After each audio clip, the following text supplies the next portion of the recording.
تەماشەبانی ڕۆژاوا تێڤی دەمباش ئەموە و خەلەکامە یا دووام یاش بەرنامجا دیرۆکامە ئیرۆ ئەمێ سەر پێشین خوا بابکین خوا یێ کۆتی یان یێگو هاتنە ناسکردن ناوێ جوودی ئەمێ بە ئاخفن و لێکۆلینێکی سەروا پەیا بکەن بەریا هەر تشتی ناوێ جوودی خوا سیستەما ناوێ جوودی بە هاتنا مسلمانیرە ئەڤ ناپەیا بوو دەماگو کەتە قورئانا پیرۆزدا ناوی بوو جوودی لێ ئەو بخوا بە گەلک ناواتێ ناوکردن لە گۆر زاراوێن گەلا و مەڵەتا و گۆر زمانێ وانە جا ناژێت بێ کۆتی جانات بێ گۆتی جانات بێ کۆیتی ئەو بخوا ڕۆناکبیر ئۆجەلانژی ئانیە سەر زمێن دەبێژێ کۆیتی و ڕاستی بهتر باوەری ئەمەژی بناوێ کۆیتی تێ یان کۆتی تێ ژبەرگو کۆ دە زمانی کوردیدا چاندا کوردیدا یعنی دەرا بلندا دەرا چیایە و ئەو چیا جارێ دەگوتن کۆ پێشە بوو چوێ پێشە بوو چیە لەو ڕاوێژە ناوێ کۆتی بهتر بواتێ هەنێک جا ناژێ لاتینیدا بێژن گۆتی وش خۆ تیپاگا زمانی عەرەبیدا نانویسن کنا ئۆتی و ڕۆناکبیر ئۆجەلانژی گوتنا کۆتی بێ گاد بەگرێتێ گاد بە زمانەی لاتینی یان ئینگلیزی یانی خۆدا و ئەڤژی دکەوێ جهەیە باوەریەدا ژبەر چما ئەو گات دی کوردیدا ئەو غات کوردیدا یانی خۆدا تیپا کا دبێ خا گەلک جارا وەکە میخێل میکائێل زمانی لاتیدا ئەو گۆت بوو غۆت و ئەو غا دبێ خا و خاولو گات بوو خۆدا بهتر گرێدان نەقەبا ژبەر لاتینیژی کۆکاواژ مۆزەبۆتامیاش کوردستانیا دەبێ گۆ ئەڤ تێکرید نەقەباوادا و وێ گۆتنا هەدا خۆرتبی بابکێ مەیەن کۆتی لە کوو دەرێ بوون ئەم زانش خوا خاکامە عاردێمە شوا وڵاتێمە لە کوردستانە و ئەڤ بابکێمە بهتر کۆکاواش کوردستانێ ڕاستە جانەژێ دەرکەفن دەروی کوردستانێژی لێ ئەو بخوا دمێنێ هەر نابارۆکاوێ کوردستان ئەم من هەل نەخشێ کوردستانێ مەیزێنن و ناس بکن کە ئەڤ کۆتیەها یان ئەڤ جوودیەها لە کوو دەیبوون شوا پایتەخت یا سەرەک کەرکووکە پایتەخت خوا کەرکووکە کەوێ باشووری کوردستانێدا یانی وا کەرکووک بابکێ مەیە جوودی یەکۆتی کەرکووک ئاوا کردە لێ بەریا کەرکووکی ئاوا بکەن کەرکووژی ئاوا بە نزیکە 3-4 ساڵ بەریا زاینێ بە ئاواکردنا شەهرستانیە بە هاتنا گوام لێتکن دیرۆک بۆیرە هاتی ئاواکرد لێ گەلۆ بابکێ مەی کۆتی دیرۆکاوا چەند هەزار ساڵ بەریا زاینەیە ئەم زانن گو ئەڤ بابکێ مەی گوتی ji beriya dîrokê ve jî hene û xwedî şehristaniî ne digihê heta dema neolîtîk belkî derbas dibe dema navîn jî ya mêzolîtî jî henekî derbas bê wêna jî hê dema got bavkê me li Kurdistanê li ser zincîra waçiya jiyan dikirin niha bi demê ve navê cûdî bi cûdî ve hatiye girêdandin ji dema me got hatina mislimantiye ve lê ew bi xwe carê digotin zincîra çiyayê Zegros û her du torosê banî û xwar yani digotin hemû çiya digotin wa kotî çima digotin wa kotî ji ber got navê wa li wa çiya bû digotin wa qaçiya kotî lew ravêja niha Qur'ana pîrozda çiyayê cûdî dikeve ser dêrkêra û pirtûka pîroz Kitab-ı Mukaddes Torat û Encîl dibêne Pêxember Nuh ser çiyayê agirî hatiye Araratê hatiye cana ji wa hinek qweqey nakûkî dikeve vê xalê de xwe nakûkî têne ji ber dema bavkê me yê kotî da wextê ku serva çiya jî hat kirin digotin wa qaçiya kotî digotin wa qaçiya cûdî vê taynûka nav hat veqetandin cûdî bi cûdî hate giran agirî bi Ararat hate giran بيجي راستا يا برتقال بيروزا قرآن يجي ويا إنجيل تورات أو راستا هر أو جانا يجو بافكي ما يجودي للسر وكي تركيجي ده نخشي خدا شو ما قلت أب نخشي وا دقانا حتى أباني وعليه روج آفاجي عليه روج آفاجي دبرا عفرينيجي ودبرا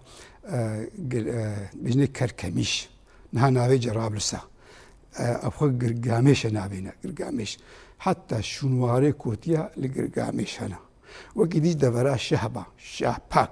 باك بأوجي بادشاه كي جودي بو نابي شاه باك بو للشهبا بويا دبرا شهبا بويا لآلي روجافاي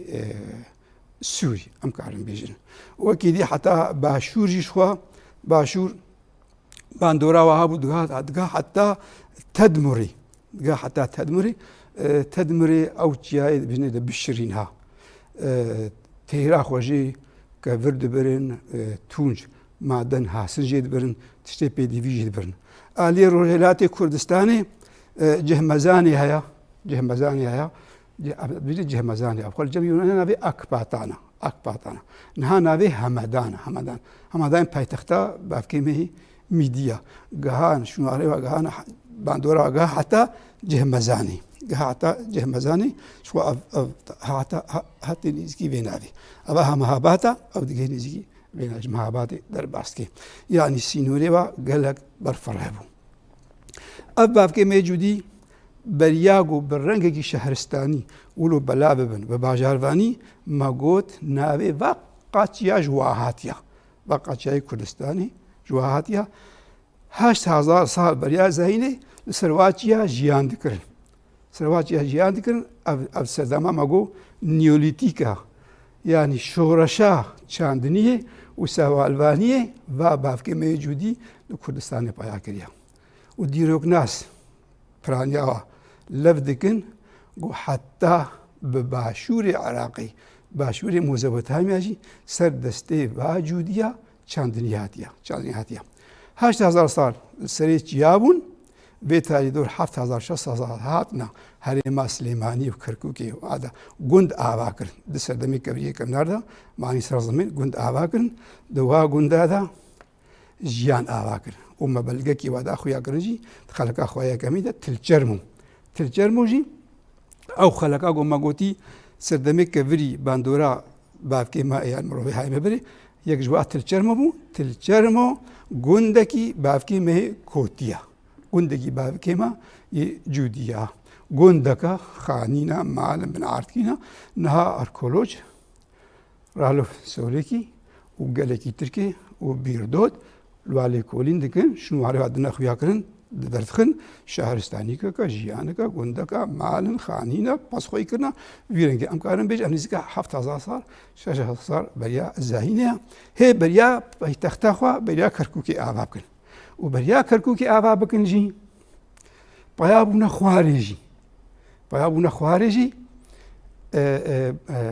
أو شهرستاني أخوا ديروك ناس دبيجن تايبت يجو أركولوج دبيجن سردستي هنك زلالكن سردستي كردا موزبوتاميا يعني عراقي يعني باشوري عراقي شهرستاني ناس كريا حشمدي ناس كريا هنك دبيجن ملطيت خلكيت جي اجبر چماني اجبر حمو كوكاواتيا نا خلق دبيجن ولا سومر يعني سومري كينا ديس ديروك ناس نبوجدان هنا بسومري 4000 سال بريا زاينه جيهاي زاغروس وطوروس بايابونا يعني تشتاغو ام دبيجن باكي ميكو تيختي بايابونا هاتنا باشوري موزبوتاميا شهرستاني آباكرنا وشنواري وا لقلق جهاهنا دوا شنوارا دا برماية واد بينن بقايا برماية واد بين دوا برماية دا قلقي شهرستاني تي خويا كرن أو شهرستاني جي وقتهم هولد ميزيني لقور إيرو مهما هتماي من تشاو بيه وربينياها بيه هنرها قارين باتشتي حالو خوشك شكل يك جوا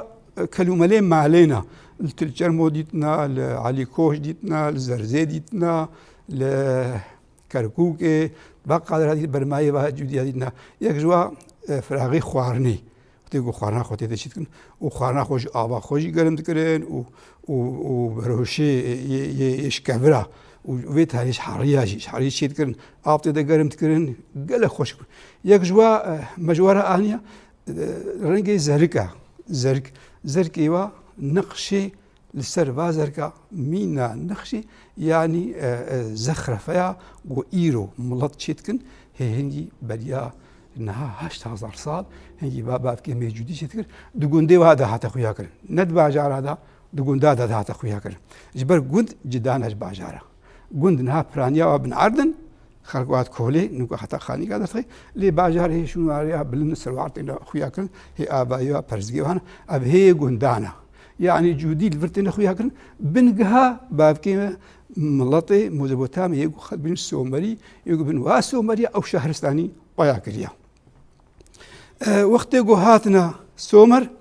li Somerê dest bajarvaniyê kirin ئەوا خەلا ئەم دەبێژن بەلکی کەسێ نەجات پەرست بێ باوەڕ نەکی بلا بەلگا بەگەرێ جێدەرا بەگەر پرتوگا بەگەرێ وەرێ ناس بکەی گەلک باژارین سۆمەری هەنا سەردەستێ جودیە ئاوا بوونە دەماگو کەرکووک ئاواکردنە بە کەرکووکێر ئەو باژارجی ئاواکردنە باژار ئاواکردنە ژوا باژارە میناک باژارێ لاگاشی ناودارە لاگاشی باژارێکی سۆمەریە لێ جودیە ئاوا کرد هێ بەریان نابێ سۆمەڕ پیا بێ چمانێ ji ber got Somer piştî lagaşê hatiye ava kir û piştî Erîdo hatiye ava kir Somer piştî hatiye ava kir û xtê got bavkê me cudî Somer ava kirin nûka navê miletê herêmê bû miletê Somerî serdestêkê serdestê bavkê me yê cudî me got lagaşê padîşahê yekemîn İnantom yê cudî piştî wîna ew jî desthilatdarî lagaşê kir banîş cudî ev 10,500 beriya zanî ye ji xwe vêja yê lagaşê padîşahek heye herî navdar e di cîhanê Seîda cîhanê Seîda navî xwe jî Cudiya ye ya navî Kudiya ye Kudiya navê wî bavkê me yê gotî lê ye navî Kudiya ye ew 10,400 beriya zanînê û Kudiya xtê got molê mêzên Kudiya dîmenê wîna temtêla wî girêdana serê wî şaşka serî wîna hê bavkê me yê Kurd îro hê heta vê şaşkê denê vê şaşkê ev Kudiya vêja ev di dema xwe de ev navdar bû çi navdar bû ji xwe bi rêveberiya ku dikir jî wekî dîk avadaniya got sara û koçik û qesir û parêzgeh ava dikirin û wekî dîkê bi zanistiya got paya jî dikir û mesela oldarî jî mesela civakî jî ev Cudiya herî navdar e heta digiha radeyekê got îdem milet mîna pêxemberekî lê mêzandin ev Kudiya heye yê got çî dîvêje illeh sekinandina wîna jî di bi çezanek ewro bi nirxê dirawestê disekinî temtêla got disekinî çimanê ev ji nirxê got ji xwe dêr heye yani heta dîmen nawî jî hene ev yek ji wa dîmena ye xtê got li mêjî dike li mêjayê mêzin destê xwe çawa daniya ser hevdût li mêja wekeya îro dike ev nîşana got bavkê me Cudî bi nigeha mîsolojiyan hene bi nigeha olane jî ev wênek ev peykereka peykerê Cudiya û ev jî peykerekî wîna ye yê Gudiya ye û wekî dî ji vêje milet jî îdem miqamê Gudiya cil jî li xwe dikirin lagaşê li xwe dikirin û rêzika wî digirtin yanî riya wî digirtin hingî wilo bandor me got bû mîna pêxemberekî di nav miletê Somerî tev da û me got navê Somer ji Kudê hatiya piştî got bavkê me gotî ew bajar Erîdo û lagaş û Nîbor û ew wilo ava kirin piştî wana Somer ava kirin û navê wî miletê li wê de îde bû navê Somerî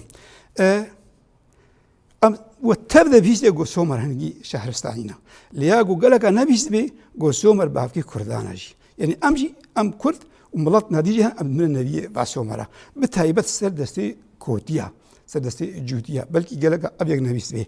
دبیجن سومر خودی شهرستانی و پیشکتینه و خودی رولن و دیرو که جه دست بکره لی کجوان ها بجه دیکلی کرده پیوانه مخابن نه جامعه کی به وجدان به وکا کرومر ساموئل به وکا آدم سمیث به یعنی وکا دیاکونو به هنه کولو به آلی هنه و واب دیرو که کرده بگردن دین تمثيلا موادنا برهف دبي اف تمثيليا جودية تمثيلا كردا إيرو تمثيلا جودية باجاري كيشي جي أو جي باجاري كتكبي بنيا عراق إذن ها نابينا عراقة كتكبي بنيا إذا أو باجاري كيشي بادشاه كبيا كوتي هبو نابي كوبابايا نابي كوبابا بيج أو كوبابا جان بيجن كوش باو جان بينا بناتكن كوش باو يعني كوج اجي كاتشاو هذا بل كج باو حتى انها باو كرديده يعني بابا كج يعني كاتشا بابي خوا يعني دبيغو مهارو في دربرينا هاني بنيدا او نابيا اللي هانت بنيدا كو بابا بني خو بابا بني هو بابا تيب بازار صلاحات نغو هارتن اف بادشاها باجاري كيشا ايرو حتى ايرو دچاندا جودیه ده چنده سومریه ده بوا خداوندی چما بوا خداوند هنگی پاکش بو هنگی قنج بو بدست پیکی پادشاه بو بکریاره خو به حج امزانو گو چاوا موهانا کاش خورد کی سمبول جی حاجه کناگو مو حاجت کی مو پیوتی گریدا مت کی سمبول و شو سمبول وقتی هون نرخ کی پیروز بهیده بمینا یان پیغمبر کی یان خداوند کی دست پیده ده پادشاه بو بو هارت نیره بو پیغمبر به پیغمبر نفس و مرس ایده بو خداوند ایده یک وقتی گل خبابات خی و خداوند کی بیناست کی و تشتاد دسته ده میزنن تشتاد دسته ده دارا جیانی یعنی جیان تیگشتیا جیان ناس که و نرخی جیانی دیگری وقتی گل اب نرخ ده جیانی جی اب نشانه گو هشمندی آویه نشانه گریدان آویت دیگشنی ده هیا لو راحتا گو جه هاتا داگرتن و ملت به هاتا گریدان اب پادشاه یا باجاری کیشی او باجاری کیشی گود بجن باجاری سومری نه بجن کوتیا هاتی آوا کریا نه بجن باب که کردا 8000 سری جای زگروز توروز بون و خبردان خواره نزدیک 4000 سال اب باجاری اف سومرها آوا کنا لی مگود دیروگ ناسه به اهلی هنا یہ نبر جواندی پرست هنا و راستی هات بجن و مزان کو باجارنا دیج که جهنا وکا اوروک هيا وکا آشنون هيا وکا سیبری هيا وکا نیبوری هيا و آکادجی هيا اش خو وجا اوروک و آکادجی اوروک جی و آکاد هر دو جی دیروک دا هری خورتن چلو خورتن بناوی خو بدیروک ناسا و پس نوی دبدن نه میناک آکاد یان بریا آکاد ام بحثا کی بکن ام بحثا اوروک بکن یگو ناوی عراق جهاتی اوروک ناوی عراق جهاتی اوروک و عراق جانا جی چند عرید بی ورکا ابخو اوروخ اور امزانو گود کردی دا یا بری حتی نهاج اور یعنی هور یعنی باجار چما ناف دارا اوروک زبرگو گلگامش پیوگری دایا گلگامش و از به گلک اجوجی و گلگامش ناس کریا و پندیاریا گود دستانا وینادا حکمت دستانا ویدا جیانا گود دستانا وینادا هاتی ناس کرن و یاوی و انکیدون ها نبابتی میان بحث بکن و عشتار و خداوندا و اورورو و دایکاویا و هفجینا خداوند و بچرگ ازمونا گوتیره در باس بوی و چاوا انکیدو اجدارستانی کردستانی آینا و چاوا گلگامش انکیدو دای پیشیاوی چوه کردستان داگر کریا آلی باکور بریا بانی افخو اوروک بازاری جودیایا نه عراق سعیدسی نه کردستان سعیدسی نادیا او بازاری سرخبون اوروک تنی گلگامش دیده بون چاوا گلگامش چوا پیغمبر و بتنا پشتیم را جویا پیغمبر نوح را چاوا قایل کریا او همو بشهرستانی و بو زانست دیروکی دا و او جی نرخی باب که می جدید دێخویاکردن لێ مخابن گەلک هەنا دیسەوە کە نەهاما گوتی وی ناخنە کۆتی وی ناخنە جدی وی ناخنە پێشین مە کووردا تەنێ ناوەکی بیانی دنێدا بە وەرکا ئەیام سۆمەری بگرن لێ ئەو بخوا باژا وەرکا باژارێکی جوودی بوو و چ بوو و دەولەتە جوودی دەبوو لێ چژی باشوورێ عراقی ئەو باژار هەموو نەیەکبوون یان یەک باژارێکی دەسەڵاتی هەمووان نەکرد هەر باژارێکی دابوو و جارناژێ وا باژار شەڕی هەفتووشت کرد دکەتنە شەڕادەژی و لەو ڕابێجە وەختی گۆ بەحسا گەلگامشتکن بەحسا شەڕیش تێنەکردن گۆ چاوە دەسەڵاتداریاخوا فڕکە سەروا باژارێ دۆراخوا ببی ڕەنگی هەنێ یانی گەلگامێژی مێرخازێک بوو ئەم بێژن تێگەهشتێکی ژیانێم و بخوا حساب ستەمکاریاخوا نەما کرد بەگەرا کەسێکی خۆزایی ئەوژی بێ زەخم چاندا مە کوردارە بە تایبەت بابکەی ما یێ جودیرا باژارێ ئۆرۆکێ بوو مەگوت هەموو باژارەوە بیستنە لێ کام چی گرێداناوە بە دیرۆکە خۆیان کۆتیا جودیا رابەکن یە گۆشت شجای جودی و زەگرۆز پەیاوی هاتی ئەو باژار ئاواکردنا سەرگۆنێ ئاکادی هەیە باژارێ ئاکادێ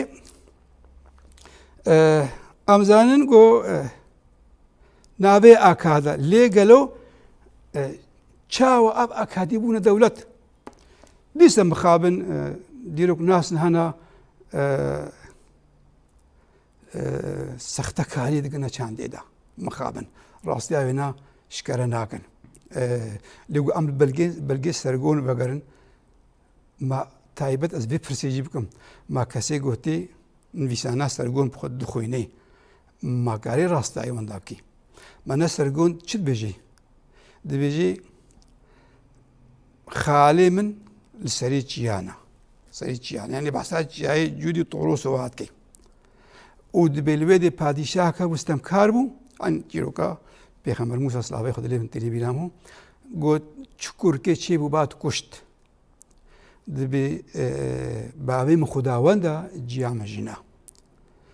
دەبێ پادیشا ترسا گۆ جی بگرم جیام بەس خستمە سەڵکەکێدا ئەو سەڵک قەج بقیرێ چێ کرد و گرت و ئەس بە ئاوەی دەبەردا ما چ ئاوا جەمێ یان ئاوا مەزنە دجلەیە یعنی فەراتە ئەوژیش کوردستانی ئەو جەمتین وەختێ گوت بێ خاڵێ من سەرێ جیانە و بێژێ ئەس بە ئاوەی دەبەردامە و ئەز هاتمە نەخش کوردستانی هاتیە نەخۆ کۆگاوی ڕاستی کۆتیە ڕاستی جودیە و ئەز هاتمە گوندێکی گوندێ ئاکادی ئەوخوا حتا گوتنا ئاکادێکی دیرۆک نازمێن بنابی ئاگۆتە یعنی ئاکۆتە یانە تیپا ئا و ئۆ ئینگلیزی دە تێگواتن وەرگەرانێ دە نویسانە وێ دەمێدا تیپا ئا و ئۆ هەنێکی خراپی کەتیە ناودا ئەبخوا ئاکۆتە یعنی کۆتیە کردنە ئاکات شۆ بێژێ برایمە عەرەب ناوی جارتکردنە ئاقادژی وەکە ئێکێ هەردەم یان کردنە ئاجاجی ئەبخوا ئاکۆتە یعنی کۆتی ئەخۆ کۆتیە باژاری کۆتیەیە پێغەمبەر موسا نەموسا مخابن سەرگۆنێ ئاکادی دەبێژێ ئەز هاتم جۆتارێکی لەسەر ئاوێ سەڵکام دیت ئەس برمەجەم خوا سەڵکامە بر و ئەز مەزن کردم دەبێژێت بەرگو ئەشکورێ خودێ بووم وەختی ئەز مەزن خودێ هێزدا من مکاری بوو ئەزوی باژاری بکمە بندستی خۆدا باژاری ئەکات وەکی دی ئەمزان گۆ سەرکۆن هەنێکی ستەمکار بوو حتا خوکەرە خۆداژی ئەمزانێن دەماویدا سیستەما جڤاکێ هاتە گوهاتێن سیستەما میسۆلۆژی هاتە گوهاتێن خوداوەندی هاتە گوهاتێن نرخێژنێ هاتە گوهاتێن تعدەل ژنێ بوو تعدەل جڤاکێ بوو سیستەما کۆمەنی گەلێکی شکاست ستەمکار بوو خۆ خۆدێ ینی خۆتکی کوڕێ خودی هێزا خۆتکی خودی ینی گەلێک خۆ قایل بوو ئەستەمکاریها کرد هەنێکی جڤاکە سۆمە سەردەستێ سەرگۆنێ ئاکادی ئێشا و بوو جڤاکە تەف شەڕوانە وی سەرگۆنێ ئاکادی مەگوو کەتە شەڕادا گەلێک باژار ئەو ناگرتن ماڵباتە ویژی مخابن ئەو ڕەفتار بوو مینا کوڕیوی ریمۆژی وەکە بابێ خۆ کۆمکۆژیش باژارە چێت کردن یانی گوت دیرۆکایی بەگەرێ ریمۆژ خۆ 1960 بەریاوینا دۆر 2300 ئەم کارن بێژن سەرگۆنی ئاکادیە 1960 ریمۆژ هاتیە و ریمۆژ کۆمکۆژی سەر مڵەتە ئاهینە باژارێ دۆراخوا حتا گایە ئاستێکی جارێکی 12,000 ئینسان سەرهەفدا کوشتنا. پشتی ریمۆش دیسە برای وینا دوو هاتیە و مانیشتۆش ناوینە و پشتی مانیشتۆش نارامسین جێواگرتیە. نارامسینی هەنی شێوی وینا وەکە شێوەیە سەرگۆنی ئەکادی بوو بێتر ئەوێ دیتێکی ڕاستەستەم کار بوون لە شەڕێوە و حملاتێوە دیش دەوراوە نەبقاسیە سەرگۆن بقاسیە یە نارامسین بوون. نارامسین ستەمکاری وەقا باژارات کرد لە جودیات کرد لوا بافکێ مەیل کاشیات کردن لە لۆلۆدی کردن لە ئێلامیات کرد هەر تمژیانایی ناژی وەگیا سەرگۆن تەف شەڕ و کوشتن و هالان بوو. ئەوی نارامسینی مەگوت دەریا ئاکادی وەختێ ئاکاش دەستێ جودیا دەری خست شەڕێوا باژاری ترکی کرد ڕابوو جودیا وا مڵەتەی ترکی ئارتێشێک ئاواکردن ئارتێشێکە هەری ناودارە ناوێ ئارتێشە هۆمانماندا دیرۆکێدا ناودارە دیرۆناقس هەموو باسکن یعنی کۆنفەدراسیۆنێک ئاواکردن کۆنفەدراسیۆنێک لەشکری ئاواکردن بسەروەریا جودیا دەبەری چیا و دەبەری کەرکووکێ و خۆ کۆم کن و ئێریشی نارامسین کردن و شەردا بسەرکەتن و نارامسین خۆ کوشتن و ئاکاد ژوارزگار کردن وقتی ئاکاد ژوارزگار ئەو باژاری دیژی هەمووش ژوارزگار بوون یعنی هابێجە بەلگێ ئاکادیا دەهنا مخابن هەنەکەنە خۆتکردن نەوی ئاکادیە یان هەنەکەنە خۆتکردنەش بابکێ ئاکادیە وەکە نەژادا سامی وەخۆ ئاکادی نامەگوت ئاکادی بخۆ سەرگۆن بخۆ مەگۆن ژیای کورسانی هاتیە یعنی ئەوژی ژوێ شاندا ئاریە لێ مخابن ڕەفتاری نەهانی کەشی بوو گەلک نویسکار هەنا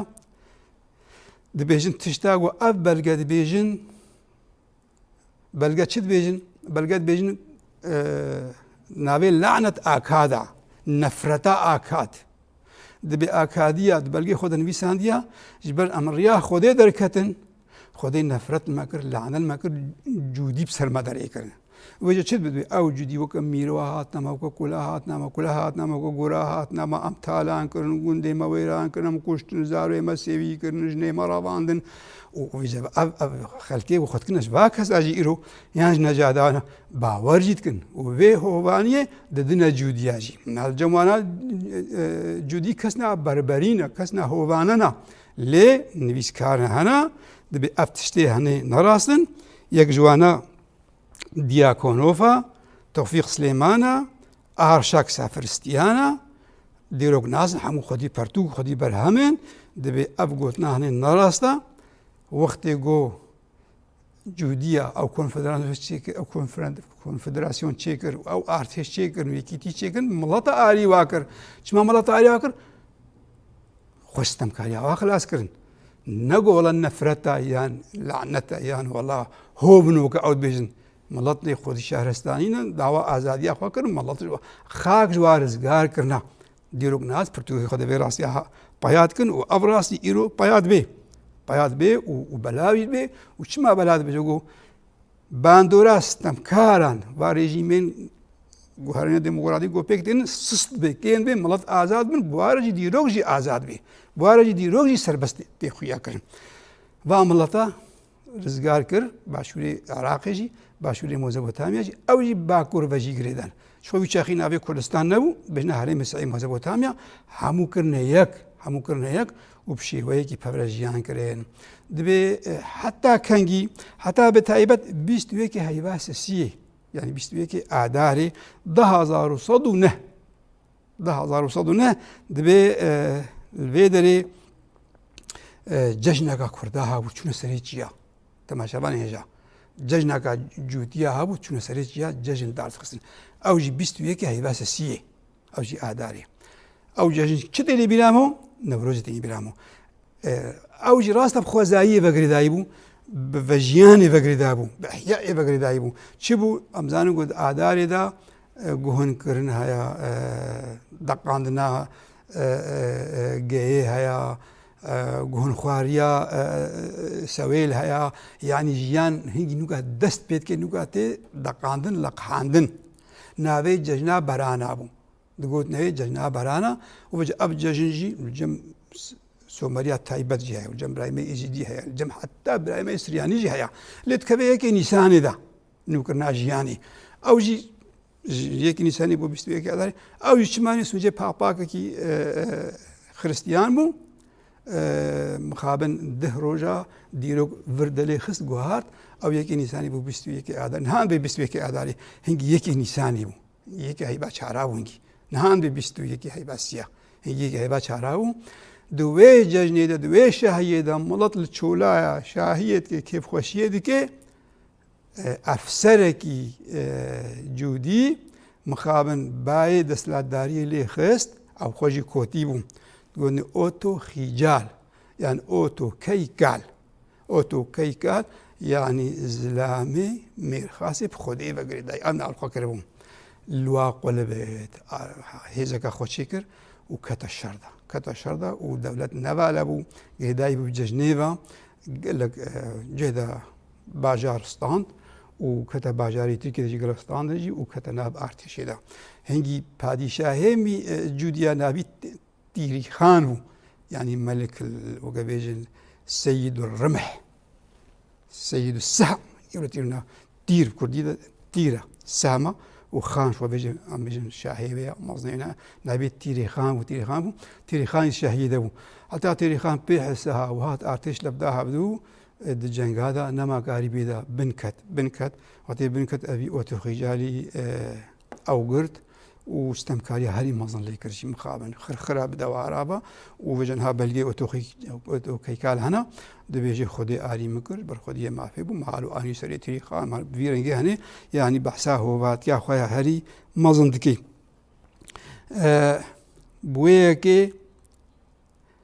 بۆیەکێ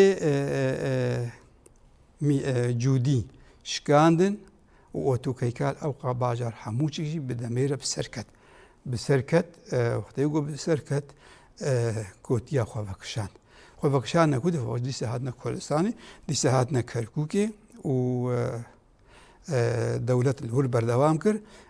ومانە حتا 1970 بەریازایی نێژی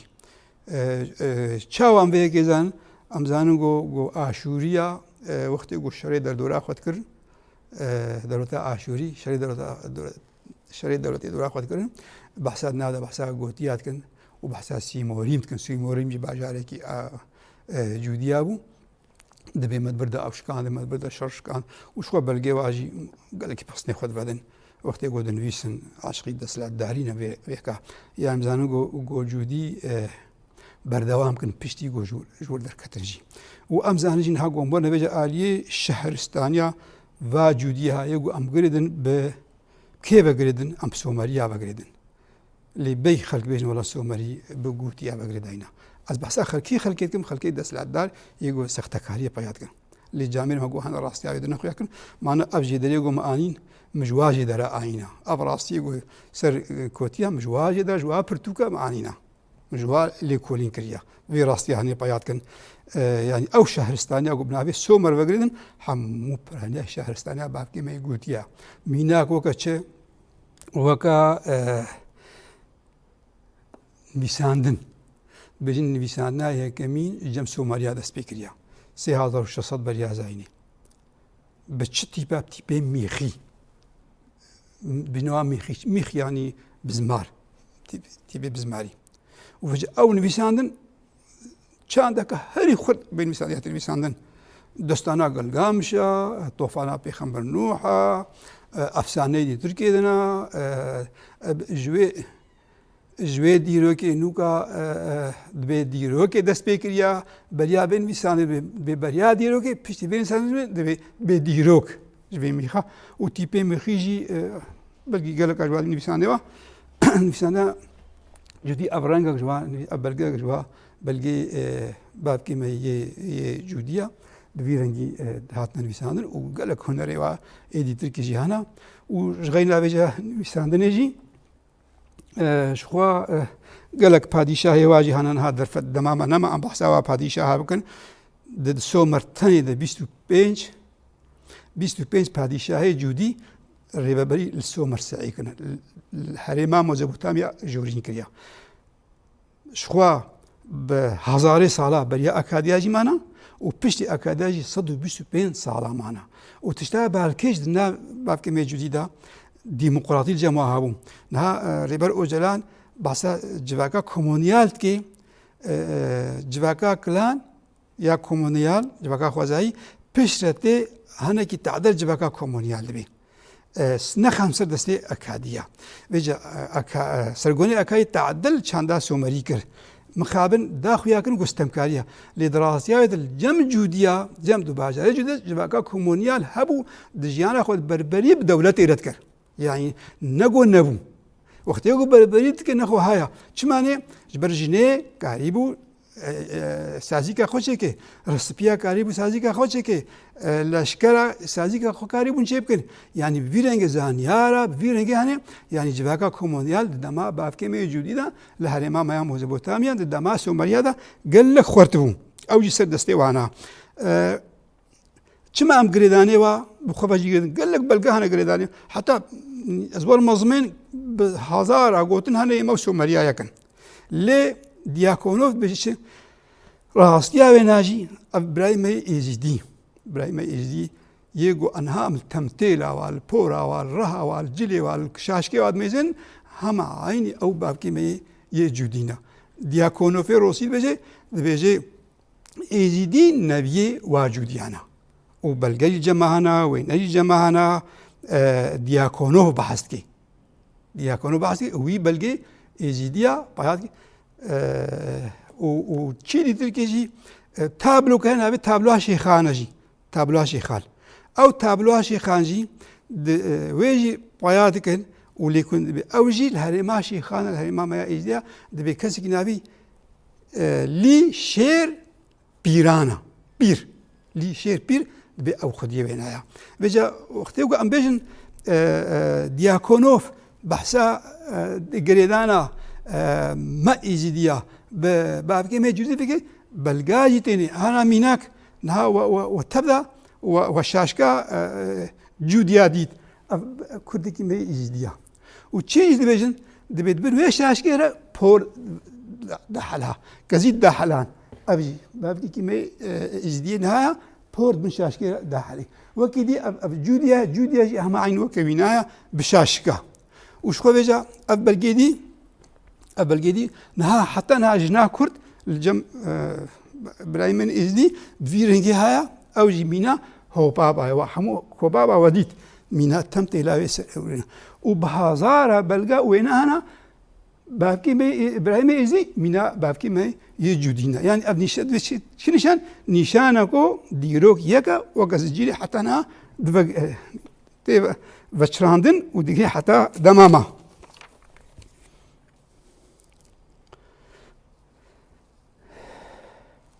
Cemal Reşîd Ehmedî çi dibêje dibe dîmokratiya Cûdiya wextê ku hatin ser desthilatdarî ba kesna efser